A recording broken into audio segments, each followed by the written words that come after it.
Olá pessoal, como vocês estão?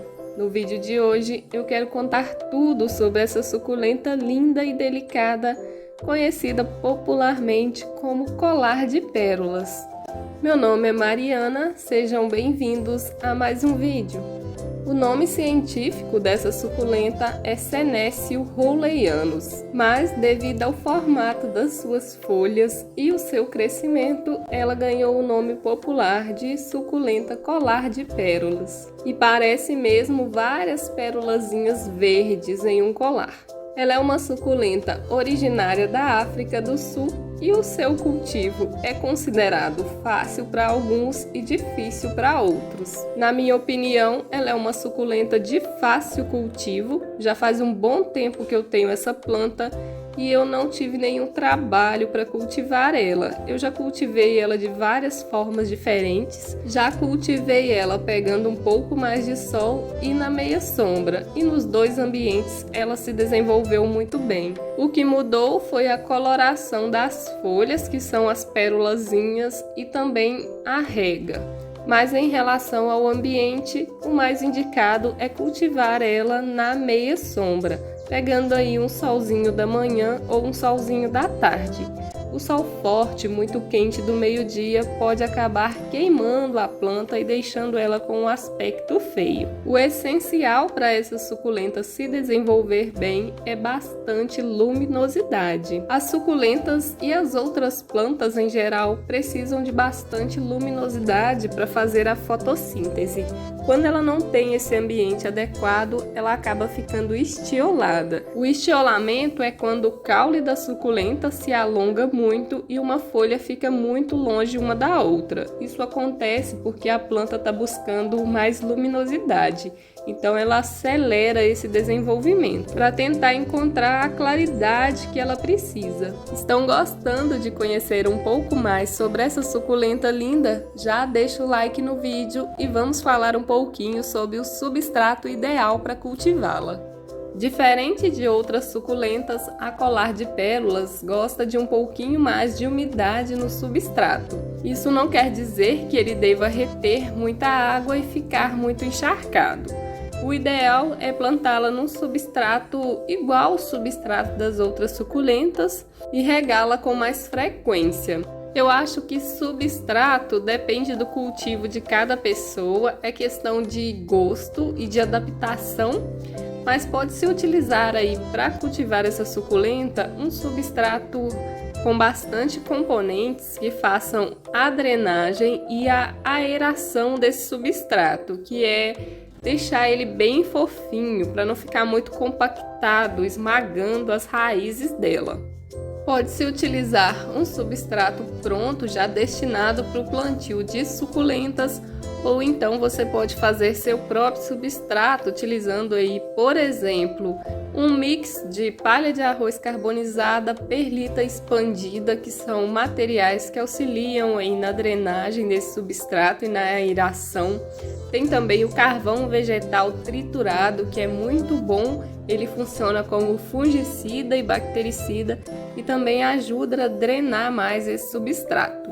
Para quem gosta, pode acrescentar também a terra vegetal de boa qualidade e também o humus de minhoca para fazer uma adubação desse substrato.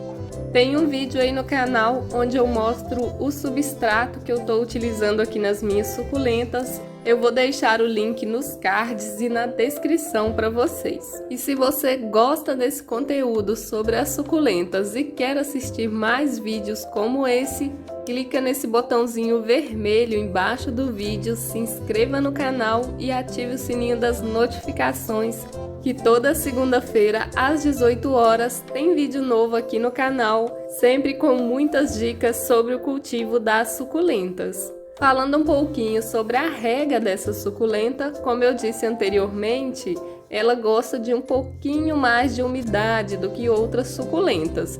Então a rega pode ser feita com mais frequência, sempre observando o substrato. É sempre bom colocar o dedo no substrato, ver se ele já está seco para fazer a rega novamente. Quando essa suculenta fica muito seca, ela dá sinais visíveis. Ela costuma murchar todas as pérolazinhas. Quando a gente encosta na folha dela, a folha dela já está mais mole e as folhas dela costumam enrugar se a rega não for feita no período adequado. Isso acontece porque essa suculenta tem o caule e as raízes bem finas, então toda vez que ela precisa de água, ela usa a água acumulada nas folhas, que são as pérolazinhas. Geralmente as suculentas que são chamadas aí de colar, elas vão precisar dessa rega aí com mais frequência, vão gostar mais de rega. Um exemplo é a colar de rubi, ela gosta também de bastante rega. A colar de golfinho, a colar de azeitona, que é bem parecida aqui com a colar de pérolas.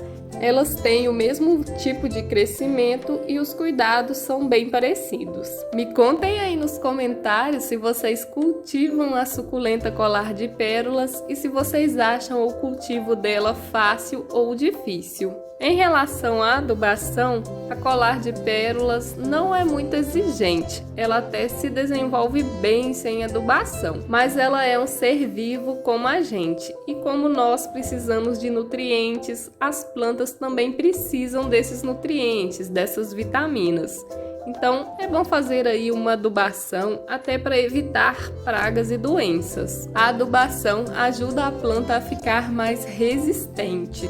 Então, como adubação, pode-se utilizar aí adubos orgânicos. Existem vários adubos aí no mercado, como a farinha de osso, o bocashi. Podem ser usados aí a cada 3 meses. E tem os adubos químicos, que são os NPKs. Tem o NPK de liberação lenta e o NPK de diluir em água. O importante é sempre seguir as orientações do fabricante.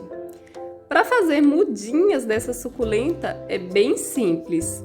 Basta pegar um galinho igual esse daqui, vocês podem ver que ele tem até uma raizinha. Aí é só colocar em cima de um substrato que ela vai se desenvolver. Ela tem o crescimento um pouco lento, mas ela é uma planta perene, então quando ela gosta do substrato, ela vai se desenvolvendo, vai crescendo ao longo do tempo e não precisa de muita manutenção, a não ser a troca do substrato quando esse já estiver bem envelhecido e a troca de vaso quando o vaso estiver muito pequeno para ela. Para ter um vaso bem cheio dessa suculenta, a dica é decapitar os galhos mais compridos e ir replantando no substrato ou pegar os galhos e ir voltando eles para colocar eles em contato com o substrato, igual eu fiz aqui com a minha planta. Eu acho mais fácil porque ela não vai ter o trauma da decapitação e ela vai brotar aí novas ramificações normalmente. Em relação a pragas e doenças, a praga mais comum que ataca essas suculentas são os pulgões e as cochonilhas. Então devemos ficar bem atentos aí ao aparecimento dessas pragas, porque elas vão sugando a seiva da planta e deixam a planta com um aspecto feio.